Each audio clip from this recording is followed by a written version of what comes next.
lucky, you might get them next Friday, not this Friday. I might be able to find time next Thursday in particular to bang them out. There's a good chance it will be the following Monday. We are moving on to the very last section. By the way, there will be no more tests now until the final exam. So we have 4 full weeks, so you should be happy about that. The material gets less abstract than it has been. Joe? That is 4 weeks of material on the final. Yes. There's actually more material, but it's less abstract than the previous material. So if you did the reading for today, this is basically the most abstract and the hardest reading that you're going to see over the last part of this, because we're moving into the experience of war. A lot of what you're going to read is really first-person accounts of people's experience in war. So while there's a lot of lessons we can draw from that, it's very, very different in terms of the style of writing and the abstractness of the writing. I think the only other piece that is reasonably abstract is Tyler Boudreau's The Morally Injured. Tyler Boudreau was a captain in the United States, I think it's the Army, and he has now gone on to become a writer, but also he believes that he was morally injured through his experience in Iraq, and as he discusses that concept, that's somewhat abstract. Although the way he then shows you what that concept is through his personal accounts of his experiences in Iraq, and how he then became morally injured by those. So the material is, I think it's a lot easier than the previous material. It's a lot easier for sure than the Just War stuff, which is very abstract. Does anybody have any questions with any of that? You should be aware some of the stuff that's coming is very violent, so we will be looking at 2 more movies that are supremely violent. The My Lai Massacre has a lot of photographs and video footage of a massacre. These are civilians that were killed, including babies. The Wounded Platoon, which you're going to watch, which is about the injuries that soldiers suffer, both physical and psychological. There is raw combat footage in that. It is also very violent. Some of the things the soldiers both describe that you're going to see in terms of videos are disturbing and very, very graphic. And then the final video that we're going to look at, which is Children in Aleppo. This was done about 3.5 years ago now. There's actually a follow-up if you're interested in that. I can send you eventually the link to that, where they followed those children after the fact. But while it's not that graphic, I think it's actually super disturbing as they interview and show the lives of these children living in a war zone in Aleppo. And also as they describe what their lives are like. So a 5-year-old girl in that movie can actually tell you the kind of gunfire that she hears, right? Whether it is from a tank, whether it's been dropped by an airplane, right? So that tells you kind of the experience that she's had in terms of that. And I personally, while it's the least graphic, I find it the most disturbing of the videos. Some of the readings are also very disturbing. You're going to read a piece coming by, what's his, I always forget his name, Broyles, somewhere in here. Where is Broyles? The Appeals of Battle, William Broyles Jr., Why Men Love War. This is from the 1980s. William Broyles went on. Has anybody ever seen the show China Beach? This is actually a television series on Vietnam, and in particular medical people in Vietnam. He went on to actually write that television show. But this article it's pretty dark. And it's dark in the sense of the things that he likes about war, they're dark. Right? So he talks about some surface things, and then he gets into much, much more dark things that drew him to war. He claims actually that all men love those things.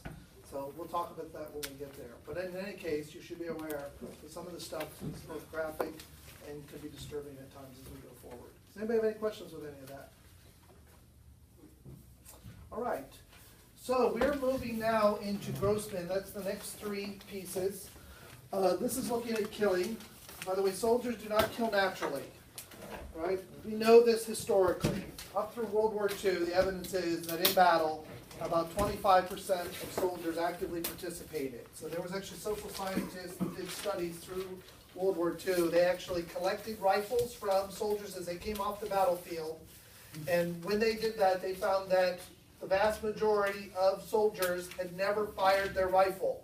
They came back off the battlefield with their full ammo load, never had been fired. Only about 25 to 30% of soldiers were actively firing. Right, so this shows you there's a natural hesitance to actually participate in combat. Not only that, but looking at in the Civil War, it was very common when they went back out onto the battlefield and collected rifles that the muskets and the other rifles that were being used, they were loaded multiple times. So they would find 6, 7, 8 bullets stuffed down the barrel. So instead of shooting, soldiers were just loading, basically. So again, very hesitant to actually participate in combat. And going even further back, when we look at accounts of war, it's very clear that often people were not willing to use their sword or whatever in combat. They would try to find ways not to kill. Today, the killing rates are over 90% for the U.S. military. Not the killing rate, but the firing rate. When U.S. soldiers go into combat, they now fire. And they fire at very, very high rates. And part of that is what we're going to talk about today. Social science has told the military, what do you have to do to get people to go kill other people? Because most of us won't do it. You're also going to see in the last chapter, is a class of people that you do not have to urge to kill. They do it naturally, right? But they're about 2% of your military, and only about 2%. Right? The vast majority of people in the military have to be turned into killers, right? And they have to do that in a variety of ways. Go ahead, So, Jessica. Do you know how, what is it, something like 1 to 2% of the population are sociopaths? Yes. Do you think maybe it's correlated to that? Actually, you're going to read that he doesn't think they're sociopaths. And in particular, why would a military not want a sociopath? Does everybody know what a sociopath is? What is a sociopath? Somebody who would just kill another. But why? What do they lack? Empathy. They have no empathy. What else do they lack? Who are they for? Themselves and only themselves. By the way, you can keep sociopaths in line, but the only way to do it is with monitoring and assured punishment for bad behavior. Because, by the way, they're very self-interested. Does the sociopath want to be punished? No. No. So you can keep them in line, but if you have a lot of sociopaths in your military, what's going to happen to it? Dysfunction. It'll become dysfunctional. So he actually claims that while you probably have a few sociopaths in the military, that these individuals that are natural killers are not sociopathic. There's something else that sets them apart. And we'll get to that when we talk about that in the third section of this. So, but it's a very good question. Others have actually claimed they probably are sociopaths, but he does not. You should be aware he's a psychologist that works for the military. This is all based upon very significant research that he's done on turning people into killers, but also the effects that this has on people, right? So it's a huge body of research. You're getting a very small snippet, essentially the popularized version of his findings. If you're interested, you can go onto his website and actually look at his papers if you're interested in the research that he's done on this. He himself has never been in combat. But he thinks, by the way, that that's an advantage. That gives him actually a neutrality, right? Because he's never actually seen combat. He can be the distant observer examining what actually turns people into killers. Does anybody else have a question in terms of that? So the first thing we're going to look at is a little bit of video. This connects actually to the very first part of the reading, so we're going to do that. First, I got to turn everything on. The quality of this is not very good. There was better quality. This is all pirated.